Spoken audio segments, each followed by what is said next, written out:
stand by for action.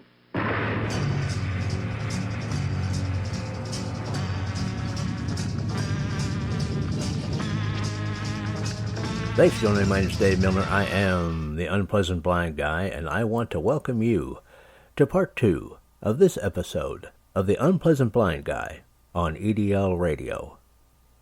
Now remember, if you want to contact me with comments, questions, show suggestions, Awesome American suggestions, I'm available at UBG Contact on Twitter, or I can also be found as Dave Milner or Agador, that's Aggedor, on Mublet, the Tea Party Community, Spreely, Minds, MeWe, or Gab. Now let's begin.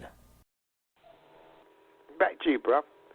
Yeah, to actually finish the point I was trying to make. Yeah, we could do that. We could do that as far as talking to them a few years down the road once they get rid of the influence of Islam. But for now, no. For now, they've got their oil. They can power their country off of that, and when they choose to join the civilized world, we can have another conversation. Now, Jeff, I'm going to turn things over to a different topic here. As people are aware, the English Defense League is going from its 10th year in 2020 to its 11th year. All right? And one of the main focuses of the English Defense League has been the protection of the children of the United Kingdom from these Mohammedan sex gangs. All right. And it has to be said that even though Boris Johnson was elected PM and the Parliament is something that's somewhat a little bit better than it was before, the problems that are with us and have been with us are still with us in the UK and around the world. They're here. It's going on here in the United States too, people. Make no mistake. I'm going to run this, Jeff, from Breitbart. That was dated on the 31st of last year. Okay, and this has some significant figures, and you're going to hear from some significant people. So, Jeff, if you're ready, I'm going to roll this. This will be 3 minutes and 54 seconds. Ready? Yep, go for it, Dave. All right, here we go. You guys are listening to the English Defense League radio show. Grooming gang epidemic. Nearly 19,000 children sexually exploited in the UK last year. By Kurt Zindelka on December 31, 2019. The scourge of sexual exploitation of children has reached epidemic levels in the United Kingdom, as nearly 19,000 children were sexually groomed over the past year. Local authorities have reported over 18,700 suspected victims of child sexual exploitation at the hands of grooming gangs between 2018-19, more than 5 times higher than the 3,300 reported cases just 5 years ago. Sammy Woodhouse, a victim of the Rotherham rapist Rashid Hussain, said that the authorities have not implemented meaningful changes in combating the crisis. You hear this bullshit line, lessons have been learned, but they haven't learned anything, she told The Independent. I still hear a lot about the authorities aren't doing things as they should. It's not very often I hear something good, and for all different reasons. If the police won't act on reports, people feel they're not being listened to or supported properly, or information not being shared, she added. I've said for years that this country's in epidemic when it comes to abuse and exploitation. Authorities claim it's under control, but it's not, Woodhouse concluded. Lancashire was the locality hit the hardest last year, with a total of 624 suspected victims, followed by Birmingham with 490, 447 in Surrey, 414 in Bradford and 409 in Gloucestershire. Thousands of more cases of abuse have been discovered across the country over the past decade, especially as the scandals of predominantly Pakistani male child rape gangs have been exposed. The Labour MP for Rotherham, Sarah Champion, said that the figures demonstrate that grooming remains one of the largest forms of child abuse in the country. The government has singularly failed to tackle this issue head-on. Its approach has been piecemeal and underfunded, she said. The Home Office has allocated £7 million to support survivors of child sex abuse for 2019-20 and has set up investigations into the institutional responses to the scandals in Rotherham and Norfolk, with a series of public hearings expected in the spring of 2020.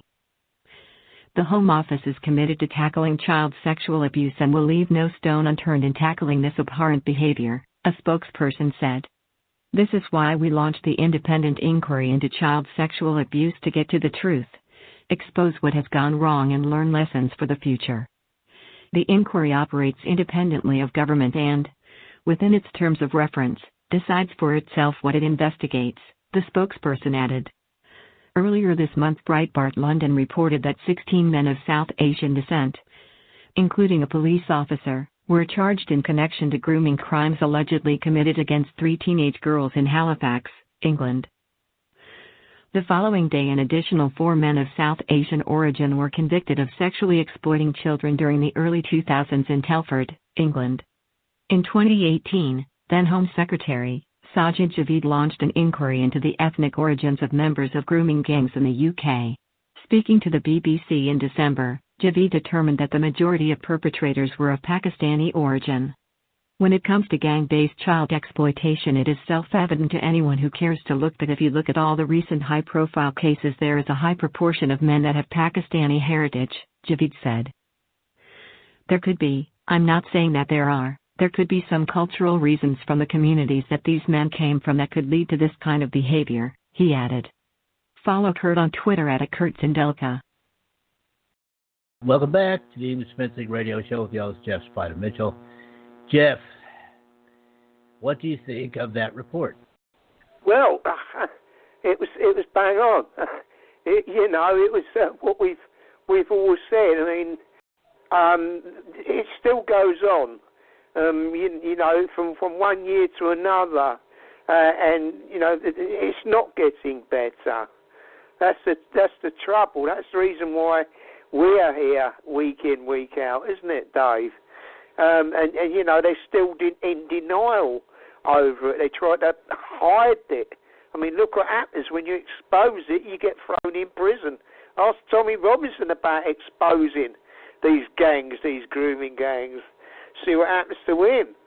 And it's been the same old story, from one year into another, isn't it, Dave? And that's what I'm saying. We talk week in, week out about the issues with these jihad gangs out there, don't we, Dave? Week in, week out. Very interesting. I like that. I like that what you played there, brother. And just to let you know, we've got We Think Freely, and I think Joss from WBPN, his radio show. I think that's who we got in the chat room, Dave. Just let you know. Back to you. Just get me breath, Dave. All right. Well, Jeff, first of all, welcome, Joss. Appreciate you, man. And just to let people know, you can be in the chat room as well. Just go to blogtalkradio.com during our regular show times and log in and look for English Defense League Radio. You can find that using the search box, which is at the top center of the screen, the white search box, and follow the links, and you'll eventually get to our show, and then you can get into the chat as long as you're logged in. So please come and join us. Everyone is always welcome, and certainly people will be welcome on Thursday when Carmel Melamed comes to speak with us. Now, Jeff, the thing that got me from that report, the very interesting thing, was Sajid Javid actually pointing out that it was Pakistanis. And we do know that this is the primary source of these sex gangs are Pakistanis. We've had guests on that have spoken about that before, and just all sorts of material out there about that. Okay, despite the story calling them men of South Asian descent, that's BS. They're Muslims. Okay, let's just be real about it. But you also heard Javid prevaricating, saying oh, well, there has to be something cultural about these communities that they come from. Yeah, there is. It's called Islam. That Exactly. is the source. That's the source from where this stuff comes. And something has to be done about it. If nothing else, the UK government, and this is something that not only needs to happen in your country, but needs to happen in the States and all over the world. Our governments need to make sure that the playing field is leveled when it comes to law enforcement and sentencing and things of that nature. We need to make sure that everyone understands that these crimes are unacceptable in any civilized nation, and anyone who participates in them is not going to get maybe 2 or 3 years and then get out to do the same thing all over again and make this a generational thing like it's become in the UK, but that they're going to be heavily punished for it, and there should be other consequences involved in law enforcement. And no, being a Mohammedan should not be a mitigating circumstance. If the ideology of Islam is that toxic, then it needs to be adjusted for civilized nations. That's my opinion. That's not the EDL. That's the Unpleasant Blind Guy, Dave Milner, the Unpleasant Blind Guy. That's my opinion. All right. There's a lot of work to be done. And, we all had a great... hell of a lot of work got to be done, Dave. Unfortunately, we've been saying it for now, going on for 11 years. 11 years. The EDL's been speaking about these issues. And it seems like 11 years, and look how many kids are still being groomed and raped and God knows what else out there. Probably as we talk, ladies and gentlemen, even as we talk tonight, there's some poor kid out there. Dave, it sends a nightmare scenario picture through my mind to think of the plight of some of these poor kids, man. Doesn't it, you, Dave? And it really gets you when you think about what they've, with some of these poor kids. That while we're talking now, while we're just saying this now, that this could be happening right now to some poor kid somewhere. Unbelievable, man. Well, it probably is, Jeff. That's the bad part about it. It probably is. And just like we said on Sunday, political correctness is what's behind it all, and an unwillingness to recognize certain ideologies as being, as I said before, toxic, regardless of whether or not these ideologies cloak themselves in religion, as Islam has. That is the thing. Now, we all had good celebrations after the UK elections. I mean, it was really an uplifting moment, and it could signal good times to come. It was a punch-the-air moment, wasn't it, Dave? A punch-the-air moment. Get in there. You know, it was that sort of right. a thing. Well, right, yeah, it was. It was that sort of a moment. It was really good, especially for the people of the United Kingdom, and even looking in from over here in the States, certainly we loved seeing it over here. But now, as we had our show title the very next time we had a show. Now the real work begins, and the real work is going to have to begin. The government is going to have to square up to this problem while it still can. Right now, the estimates are that the UK population is has about 5 to 6% Mohammedans. Okay, and let's stretch it to 7 if you want. Okay, but that's still a small population. It's enough of a population to deal with if this government is willing to square up to that, and if they're willing to tell people who call them, first of all, racists. Islam is not a race.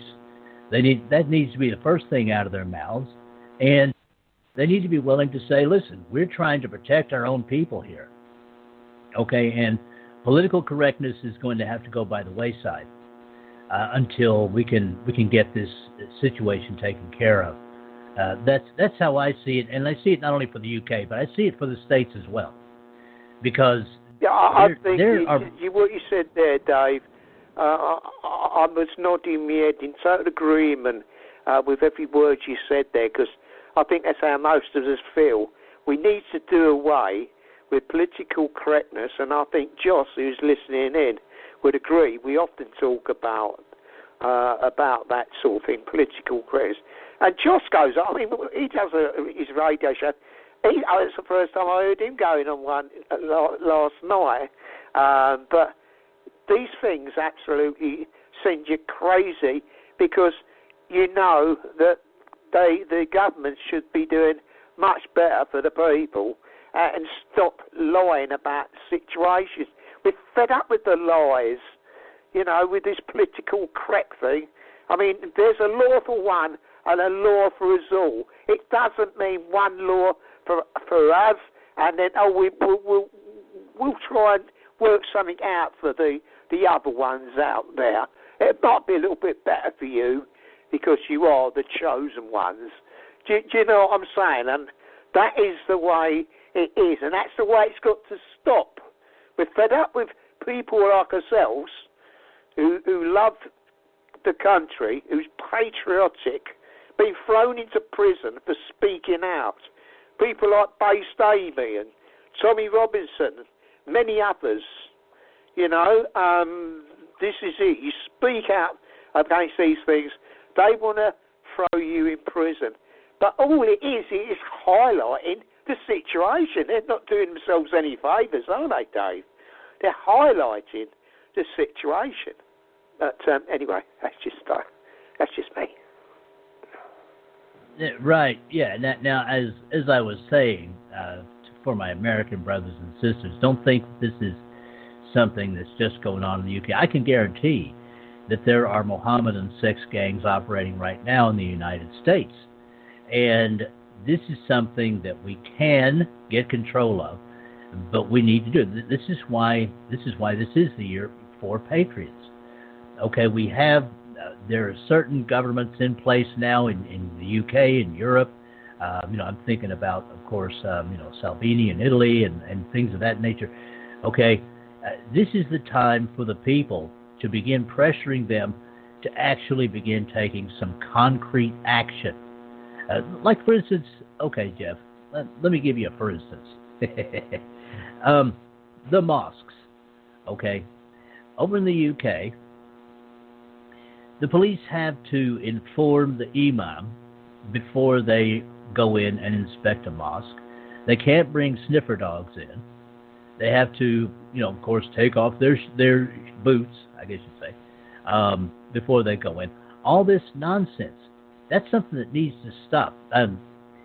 The Jack Alexander, who runs a show, the Jack Alexander Experiment, which is part of SHR Media, was speaking to BZ of BZ's Berserk Bobcat Saloon, which you guys can also hear on SHR Media. Check shrmedia.com for showtimes on that. He was talking about the gun problem in Australia. And no, the gun problem in Australia isn't that the Australian people have guns. Those have been taken away, but gun crime has gone up. And why has gun crime gone up? It's because of the black market in firearms that has been produced because people can't own legal firearms in Australia anymore. And Jeff, I'm just going to relate to you one incident that Jack Alexander talked about. There was they busted an Islamist in Australia who had been importing Glock pistols, some of which had been modified for full auto operation. Okay, now when he was talking about that, I was saying in BZ's chat room, yeah, there are some pretty good knockoffs out there of Glocks, and I'm sure those are pretty easy to get. No. What happened was that this Islamist actually was able to use connections in Europe and import real Glocks from Austria. Okay? They're not these mosques are storage places for things like illegal firearms and God knows what all. Okay, and they're all over the place. They have bedrooms and things of that nature where people can sleep in case there may be a time when Mohammedans are running from the law. They can dip into a mosque and grab some sleep and get something to eat and things of that nature, and then they can head right back out again.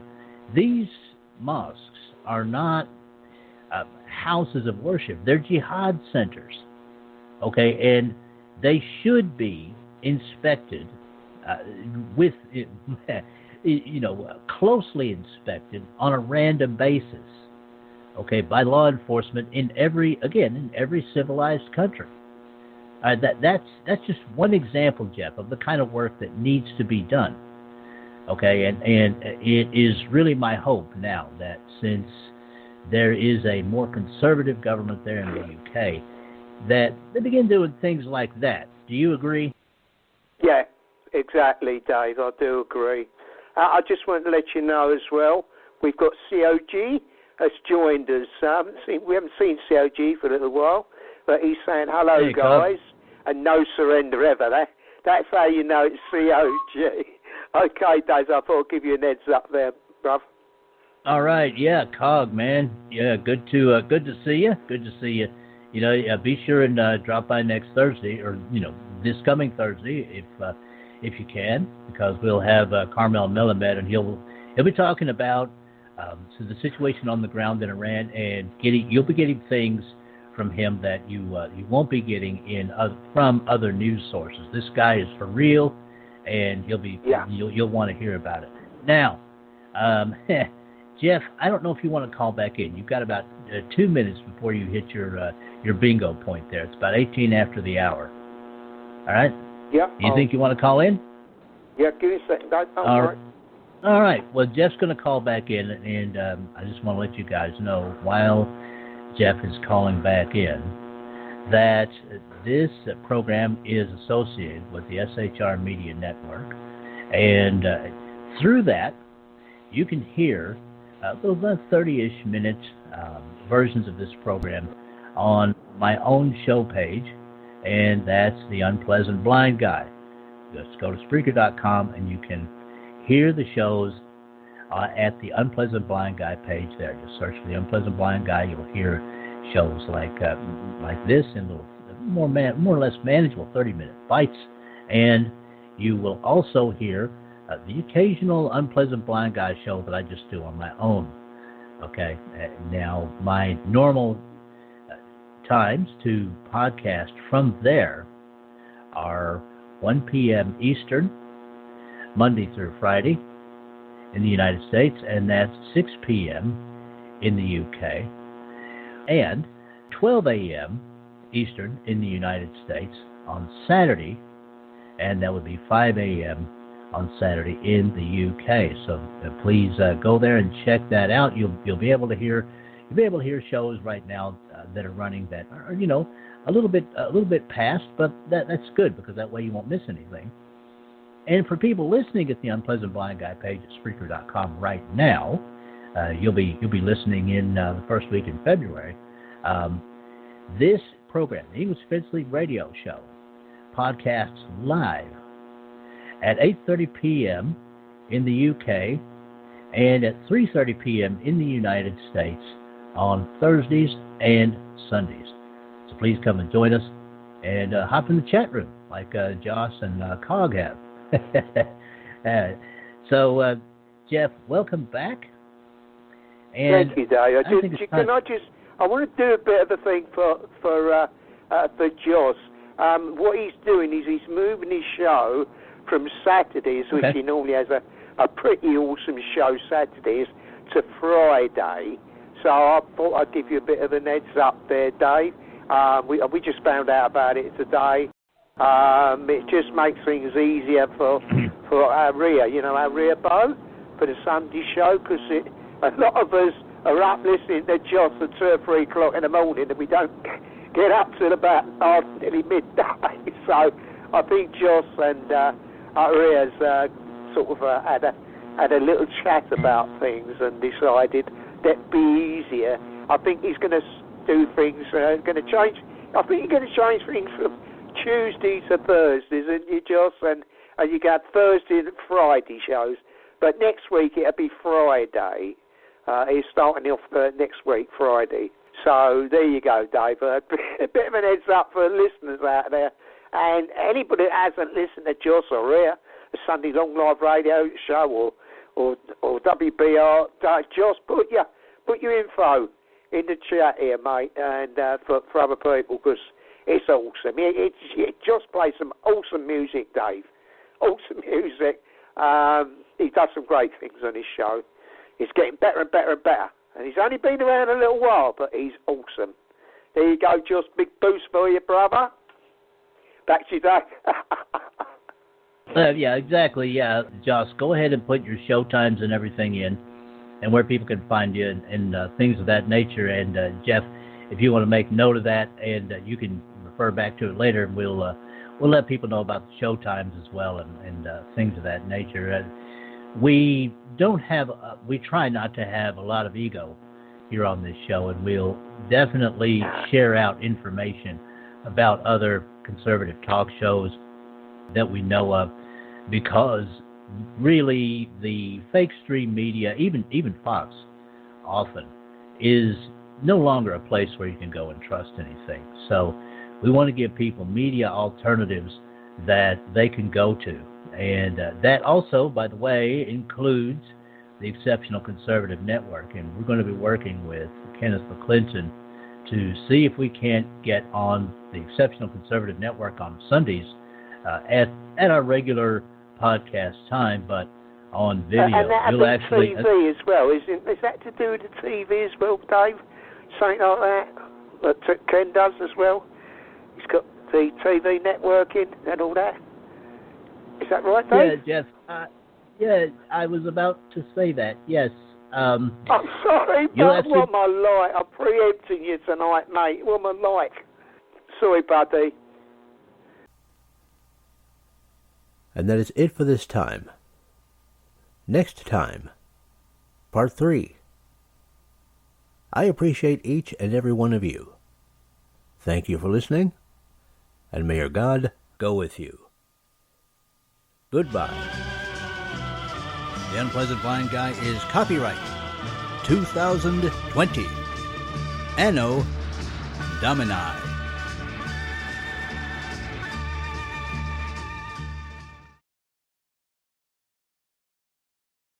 Now for Dave's Canes.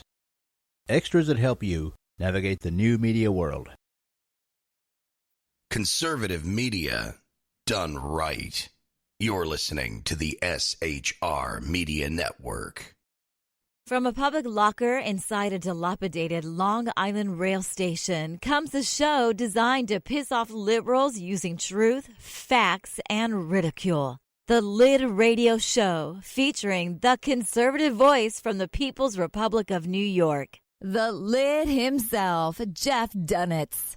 Tune in every Wednesday at 2 p.m. Eastern, 11 a.m. Pacific on the SHR Media Network. Go to shrmedia.com. At Lid Radio, we fight for the truth, justice, and a good kosher T-bone. If you don't listen, Hillary Clinton might sneak into your bedroom in her housecoat late at night and blame you for her election loss. It's the Lid Radio Show with Jeff Dunitz. This is Shannon Wright of The Right Way with Shannon and Mike in the AM. Mike's not here, so I gotta talk fast. You gotta join us. Fall season. Getting ready to start up with a whole bunch of new stuff. News and food and politics and sports and entertainment and a whole bunch of stuff. But wait, Mike's coming. I gotta go. Remember, Shannon and Mike in the AM on SHR Media, Monday through Thursday, 7 to 9 a.m. Make sure you tune in. Featuring right thinking from a left brain and doing the job the American maggots won't. BZ is fundamentally changing America, one diaper at a time. Just when safety pin manufacturers are running out of metal for the diapers of the leftists, where the speech is free, but the drinks are not. The Bloviating Zeppelin's Berserk Bobcat Saloon can be heard every Tuesday and Thursday night, commencing at 11 p.m. Eastern and 8 p.m. Pacific, where pushback is a requisite art form in and of itself. Let your ossicles be truly liberated when you listen to the Bloviating Zeppelin's Berserk Bobcat Saloon, only on SHR Media Network. No ferrets were harmed in the making of this ad. Join me, Jack Alexander, for the Jack Alexander Experiment podcast, as I take a unique outsider's look at the issues affecting the USA. I fearlessly take on the issues that everyone else is too scared to touch. The Jack Alexander Experiment podcast is available wherever good podcasts can be found, like Spreaker, iHeartRadio, and Google Podcast. The Jack Alexander Experiment, because it's not a matter of left versus right, it's a matter of right versus wrong. It's your business diva here, Melanie Collette.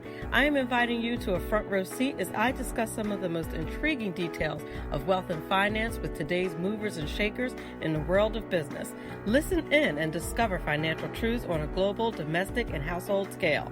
Uncover topics that will impact your wallet today and in the future. Money Talk with Melanie airs Monday through Friday, 5 p.m. East, 2 p.m. West, right here on SHR Media and High Plains Pundit Talk Radio. You can't afford to miss it. Featuring the effervescent contrarian Sackheads Clint, plus the unrestrained bulbosity of BZ, the Sackheads Against Tyranny is a real chat show. Doubling your late-night conservative talk show pleasure with double the hosts, you can listen every Wednesday night at 8 p.m. Pacific, 11 p.m. Eastern. Please note, some contents may have settled during shipping. Member FDIC, batteries not included, warranty void in Montenegro. Conservative media done right. You're listening to the SHR Media Network.